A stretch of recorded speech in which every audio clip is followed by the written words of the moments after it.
Hi friends, welcome to our channel. నేను మీ శిల్పారెడ్డి. ఈరోజు వీడియోలో మీకు ఒక మంచి రుచికరమైన కమ్మటి చారు చేసి చూపించబోతున్నాను.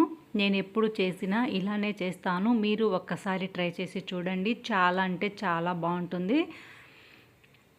ఇక్కడ ఒక చిన్న ఉసిరికాయ సైజ్ అంతా చింతపండుని తీసుకుని ఇందులో నారలు అలాగే చింతగింజలు ఏమైనా ఉంటే తీసేసి చిన్న ఉసిరికాయ ఎంత చింతపండుని ఒక గిన్నెలో వేసుకొని గోరువెచ్చని నీళ్లు పోసుకోవాలండి. అప్పుడు చింతపండు తొందరగా నానిపోతుంది. మనకు ఒకవేళ రసం చారు తొందరగా చేసుకోవాలి అనిపిస్తే ఇలా గోరువెచ్చని నీళ్ళల్లో చింతపండుని నానబెట్టి అప్పుడు చింతపండు తొందరగా నానిపోతుంది, ఎక్కువ టైం తీసుకోదు. అలాగే 3 టమాటాలను కూడా ఈ చింతపండు గోరువెచ్చని నీళ్ళల్లో వేసుకుంటే అప్పుడు టమాటా కూడా మనం చింతపండును పిసికేటప్పుడు టమాటా కూడా మగ్గినట్టు అనిపించి తొందరగా రసానికి రెడీ చేసుకోవచ్చు ఈ టమాటా గుజ్జుని. అలాగే ఇప్పుడు ఒక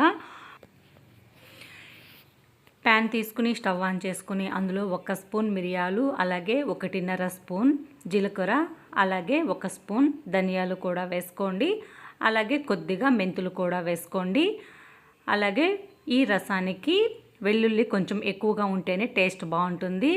తర్వాత 2 ఎండుమిరపకాయలు తీసుకొని ఇప్పుడు వీటన్నిటిని ఒక ప్యాన్లో వేసుకొని స్టవ్ ఆన్ చేసుకొని గ్యాస్ని మీడియం ఫ్లేమ్లో ఉంచి చక్కగా వీటిని వేయించుకోవాలి.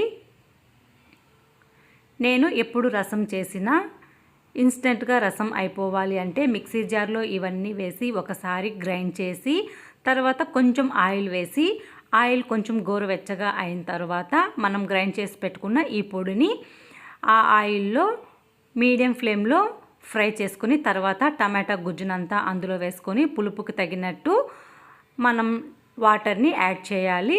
లేదా ఇలా మనం అన్నీ చక్కగా ఫ్రై చేసుకునైనా సరే టమాటా రసాన్ని చేసుకోవచ్చు.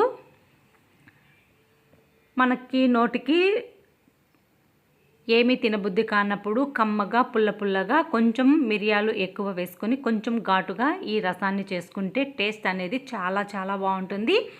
ఇప్పుడు మనం గోరువెచ్చని నీళ్ళు వేసాం కదా ఈ టమాటా చింతపండులో, ఆ నీళ్ళన్నీ ఒకసారి వంపేసి మళ్ళీ కొంచెం మంచినీళ్ళు వేసుకొని అప్పుడు ఈ టమాటాలని అలాగే చింతపండుని బాగా కలుపుకోవాలండి.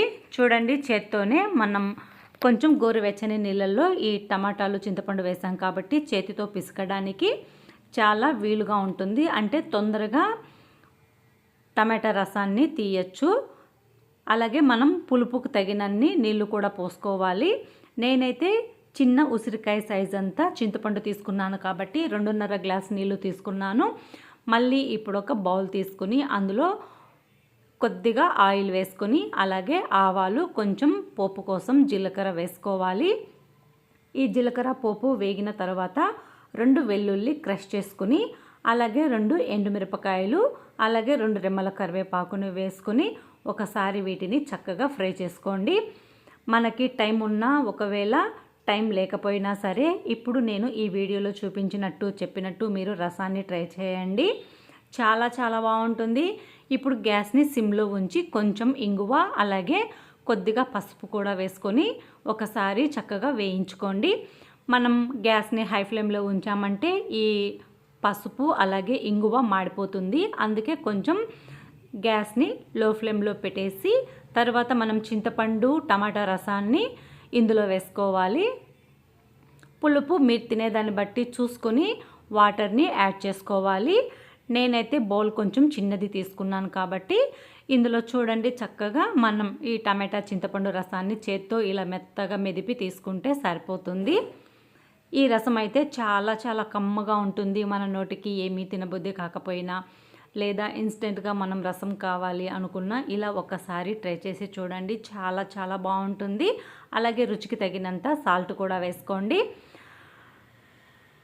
ఇప్పుడు ఒకసారి పులుపు ఉప్పు సరిపోయిందో లేదో చెక్ చేసుకోండి. నేనైతే 1 స్పూన్ మిరియాలు అలాగే 2 ఎండుమిరపకాయలు వేసాను కాబట్టి కొంచెం ఘాటుగా చాలా చాలా బాగుంటుంది.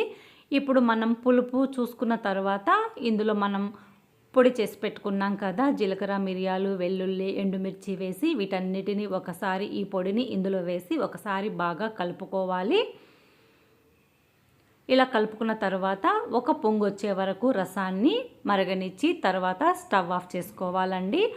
అంతే, ఎంతో రుచికరమైన కమ్మటి చారు రెడీ అయిపోయినట్టే. ఇలా ఒక పొంగు వచ్చిన తర్వాత స్టవ్ ఆఫ్ చేసేసి ఇందులో కొంచెం మనం కొత్తిమీర ఉంటే కొత్తిమీర కూడా వేసుకోవచ్చు, లేదంటే కొత్తిమీరని స్కిప్ చేసేయచ్చు.